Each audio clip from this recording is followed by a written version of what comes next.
Hey guys, in today's video I bring you an impressive story full of powerful revelations. Let's meet Seraphine Adair, a former nurse who clinically died during the 7th day of a spiritual fast, and returned with an urgent message from Jesus about the hidden power of fasting and prayer. What she saw on the other side, threads of golden light connecting souls to the celestial sphere, a dark cloak covering the world, and the true judgment of the soul, will challenge everything you believe about life, death, and eternity. So before we start, leave your like, subscribe to the channel so you don't miss any content like this, and activate the bell to receive all notifications. Now get ready for this intense and transformative journey. On that freezing September morning, I woke up before the sun had even risen, feeling an internal chill that came not from the air but from something deeper, an unsettling expectation that I had never experienced. My name is Seraphine Adair, and on that 7th day of fasting, only water since the previous sunset, I carried with me the silent certainty that something extraordinary was about to happen. As I put on my worn coat in the dim room, I felt every fiber of my body remembering the sacrifice I had chosen to make in the name of something greater than myself.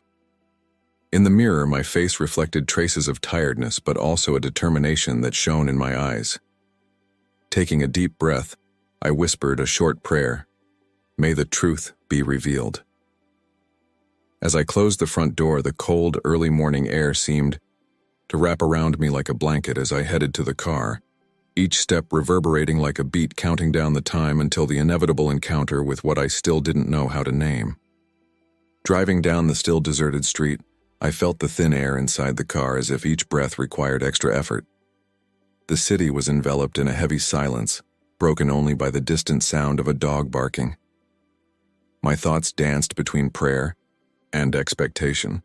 Little did I know that that moment would be the last I would feel my heartbeat. When I crossed the intersection at my usual speed, everything happened in the blink of an eye. A deafening bang exploded to my right. A pickup truck, speeding toward a red light, collided with the side of my vehicle. The impact threw me against the steering wheel. The air was expelled from my lungs in a single painful breath. The world shattered into shards of glass that cut the air like blades. My body was thrown forward, restrained by the belt that creaked under the brutal force of the shock. The twisted metal crushed the space around me, making it impossible to distinguish ceiling from seat, dashboard, or any familiar surface. Then, as if cut off from myself, I felt my spirit detach from my body. There was no pain, just a sudden shutting down of physical sensations. I looked down and saw my body inert, contorted between ironwork, the blood flowing in slow, dark rivers. The silence that followed was absolute, as if the world had held its breath. There was no fear or confusion, just the unshakable realization that I was dead. As I took in the chaos around me, sirens still in the distance, glass glinting in the first rays of light, I felt a strange sense of relief. Everything I believed I knew about life and death began to unravel in that moment of transition. The accident scene dissolved like ink in water, and I was suddenly enveloped by a soft darkness, without contours or boundaries. There was no sensation of falling, just a peaceful floating toward something invisible.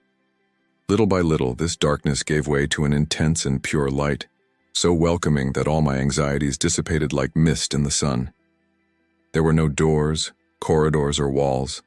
The space was infinite and warm, like the embrace of someone who knew me more deeply than I knew myself. Every particle of that light seemed to vibrate in harmony with my own being, filling every void within me. There was no sound, just a feeling of peace, so complete I didn't know it was possible. As I moved forward effortlessly, I realized I didn't need to try to understand or control anything. It was as if I had been invited to simply be. Amidst the luminosity, I felt a presence, not physical, but as tangible as the air I had breathed my entire life. A voice, not spoken but felt, welcomed me with unconditional love. Seraphine. The presence communicated directly into my mind, charged with compassion and truth. You are exactly where you belong. There was no judgment, just a deep recognition of my existence. In that instant, I knew that I had crossed an invisible boundary between what we call life and what lies beyond it, and that I was about to receive a revelation that would change everything I believed about myself and the universe. The presence took shape before me not as a physical body, but as a figure of light so brilliant that my eyes did not need to focus on details. I instinctively knew it was him. His countenance radiated infinite love and compassion. Every nuance of that light seemed to pulse with a comforting warmth. Without spoken words, he communicated directly to my heart. "Seraphine, you have chosen this path of sacrifice. I come to show you the purpose and power your fasting carries." His voice didn't echo. It was an actual whisper that penetrated every fiber of my being. I felt a rush of gratitude and awe, mixed with a deep yearning for understanding. "Why me?" I thought, even though he already knew my question before I even asked it. Then his light expanded around me, revealing golden threads extending from me like luminous roots. And I soon realized that these threads extended beyond my own spirit, connecting me to other glowing presences and then to a higher point as if weaving a celestial tapestry. He explained, in absolute peace, "Each strand represents a sincere act of faith.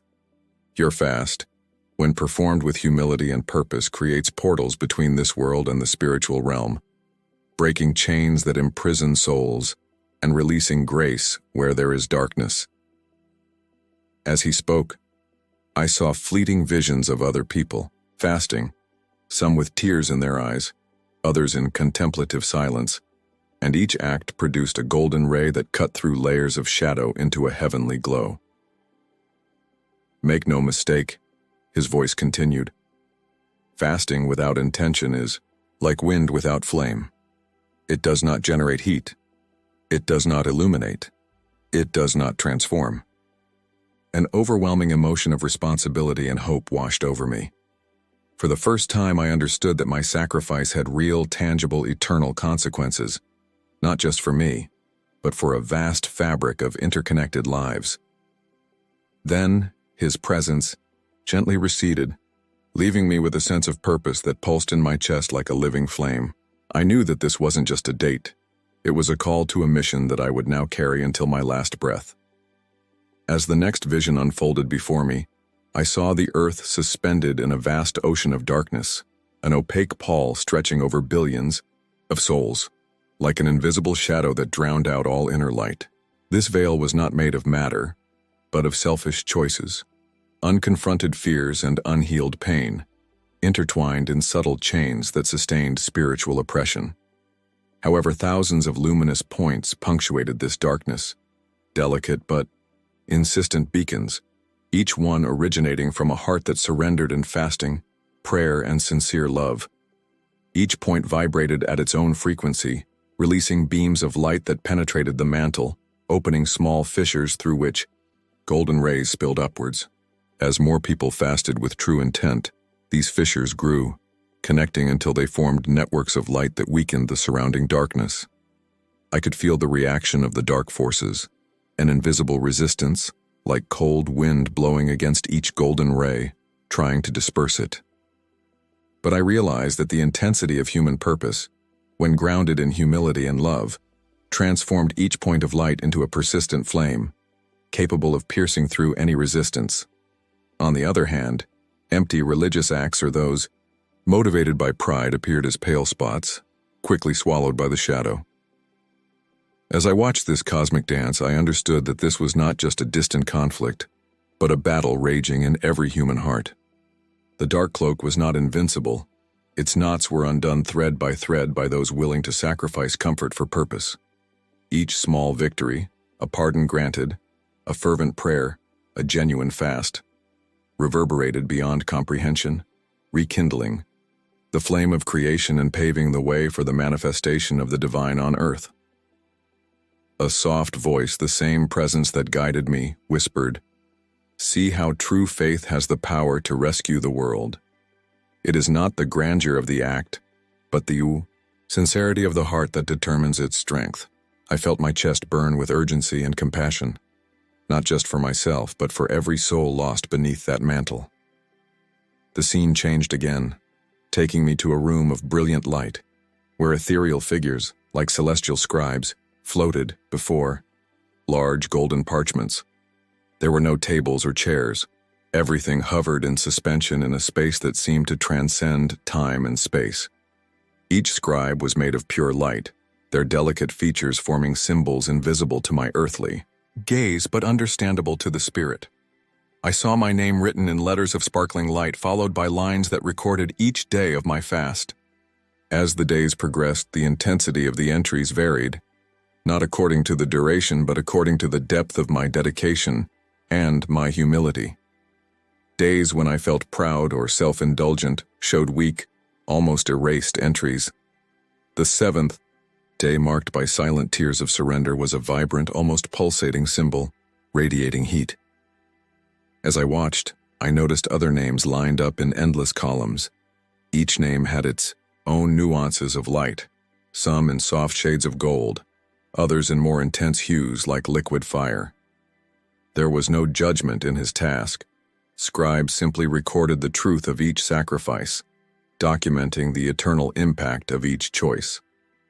A sense of awe came over me as I realized that I was not just writing my past but recording my future. Each heartfelt act created an entry that would reverberate through the ages, influencing not only my journey but touching lives I would never know. Suddenly, I understood that the true value of fasting lay not in the renunciation of food, but in the willingness to offer my own heart as an instrument of transformation. The golden pages were not mere records. They were living testaments to the love that pulses through creation, connecting all beings in an infinite tapestry of redemption. As I walked away from the vision, I felt a sacred weight on my shoulders, not of condemnation but of responsibility. The legacy of my sacrifices was there, shining like promises of light that could never be extinguished. The transition was smooth, almost imperceptible, a fading from the golden room to a space of absolute silence where there was nothing but me and the naked truth of my soul. There were no external figures to judge. Instead, I was confronted by the totality of my choices, emotions, and actions, as if every moment of my life became a wave of pure experience. First, I felt the pain I had caused others, not as a concept, but as a raw, palpable sensation. I saw the faces of people I had hurt, even unintentionally, and I experienced the weight of every thoughtless word and every omission that hurt. Each emotional wound pulsed within me, reverberating with painful echoes that reminded me of the responsibility inherent in free will. Soon after, I was flooded with gratitude I had received and ignored, gestures of kindness I had taken for granted, smiles I had dismissed as trivial. The joy of those moments flowed through me like liquid light, illuminating dark corners of my heart where I harbored pride and self-criticism. There was no external punishment or condemnatory voices. Judgment was an internal mirror, revealing to me the inevitable consequence of each choice. In each moment, the truth unfolded with relentless clarity. Where I had chosen love, there was freedom. Where I had chosen out of fear or selfishness, there was imprisonment. A soft voice, the same one that had guided me before, whispered, "This is the justice of love, Seraphine. Not to condemn, but to reveal."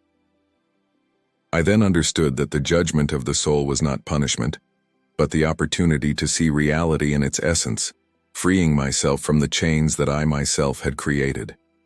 As the last wave of revelation passed, I felt a serene peace emerge, not of ignoring my flaws, but of accepting them as part of the path to growth. My heart pulsed with a new purpose, to live with radical integrity, knowing that each action would reverberate beyond time. I was then transported beyond that chamber of self-revelation, floating before a vast cosmic landscape where a river of light meandered without end. Along its banks, souls walked in silent peace, some following the natural flow, others hesitant, stopped at invisible crossroads. A gentle presence explained that this was the river of souls, the final path to return to unity with God. There was no coercion. Each soul moved according to its own will, driven by the desire for love or by attachment to the shadows it still carried. I saw those who had accepted the light flow serenely, like leaves carried by calm waters. Others remained near the margins, trapped in cycles of repeating self-imposed suffering, not by punishment, but by choice. I observed a man who had recognized in the previous trial the weight of his bitterness. Instead of moving forward, he remained static, his eyes fixed on the past, reliving his pains as if they were invisible chains that kept him anchored. Further ahead, I saw a young soul, perhaps a child, floating lightly, guided by the river, enveloped in a peaceful joy that radiated love. The voice that accompanied me said, "Each soul chooses its destiny not by the justice of a decree, but by the natural pull of truth or illusion. What you do now, Seraphine, affects not only your own journey but the course of others on this river." I felt the weight and beauty of this responsibility like never before. Each act of love released into the world was like a gentle impulse that could reach other souls, helping them choose to move toward the light. At the same time, I realized that the refusal to love, whether out of fear, pride, or ignorance, created chains that bound not only those who chose, but also those around them. The understanding crystallized within me. Eternal freedom lies in the ability to choose, and choosing means letting go of what holds us back. With this insight, my heart burned with compassion and urgency, knowing that my mission on earth would be to guide others to break their own bonds and embrace the light. Suddenly, I felt a gentle tug, as if I was being drawn back through a tunnel of light. In an instant, I came to consciousness with an overwhelming sensation of thermal shock, the cold of the hospital penetrating my skin so intensely that my entire body shivered. My eyelids fluttered open to find the anguished faces of nurses and Dr. Lucas Hammond hovering over me. The irregular beat of my heart filled the silence of the emergency room. "She's back," exclaimed Michael Prescott, the paramedic who had been at my side at the scene of the accident, his voice filled with disbelief and relief. I felt his cold fingers gently pressing my wrist, confirming the inexplicable miracle that had just occurred. When I tried to speak, my voice came out in a hoarse whisper. "I saw..." Before I could continue, I was enveloped in a barrage of medical questions. My blood pressure, reflexes, vital signs, all recorded on monitors that blinked like electronic stars. But I barely understood the clinical procedures. My mind still floated in the vastness of that spiritual realm. Days later, sitting in a recovery room, I received visits that changed my life. Evelyn Grant, a longtime friend and praying sister, held my hands tightly, tears streaming as I tried to find words to describe the indescribable. "You came back to tell something that many need to hear," she murmured as if she knew without me saying it. Even in the face of skepticism from colleagues and Dr. Hammond's scientific explanation, who labeled my return as a rare phenomenon of spontaneous resuscitation, there was no doubt in my heart about what had really happened. I now carried a burning truth, impossible to ignore. Each breath became a reminder of the newfound purpose within me, to share the revelation that our acts of faith have eternal impact, that each heartfelt sacrifice weaves golden threads that can break through the darkness of this world. As I looked out the hospital window, I saw the sky brightening with the promise of a new day, and I knew with absolute conviction that my mission had just begun. After my discharge, I returned home like someone who had awakened from a vivid dream. But it wasn't a dream. Every detail of that crossing was so engraved in my soul that I felt the weight and urgency of sharing it in every heartbeat. In the days that followed, accounts of other similar experiences began to emerge in my mind, like that of a nurse who had been in a coma and experienced similar visions. These testimonies reinforced that what I had experienced was not an exception, but part of a broader spiritual pattern, invisible to the eyes of most. I gathered my courage and, together with Evelyn, organized meetings at the Sacramento Prayer Circle. At each meeting, I narrated my journey with a voice choked with emotion, describing the threads of golden light and the dark cloak that covers humanity, the judgment of the soul as an inner mirror, and the river of light that awaits each heart willing to choose love. Many listened in silence, some shed tears, still others remained skeptical, but even in them I saw points of light awakening. In individual conversations, doctors, friends, and strangers began to share personal experiences of transformation, pain healed, and life changes after sincere fasting. It was as if I had opened a portal that allowed people to see beyond the shallow spiritual routine and realize the supernatural power of their own sacrifices. Today, every time I face a plate of food, I am reminded of the power contained in choosing hunger for a greater purpose. Every prayer of mine is accompanied by images of those golden threads connecting hearts, weaving a carpet of light over a world that so desperately needs to be illuminated. My mission is not just to tell my story, it is to light the final flame of the seventh day in every soul willing to surrender to the call of the light. For when every heart understands that even the smallest act of faith reverberates into eternity, darkness will be just a distant memory, and love, the only true path. If you liked this beautiful spiritual testimony, leave a like, comment on your impressions, subscribe to the channel, and don't forget to activate the notification bell to watch each new video and help us spread this message to a greater number of people. Until next time.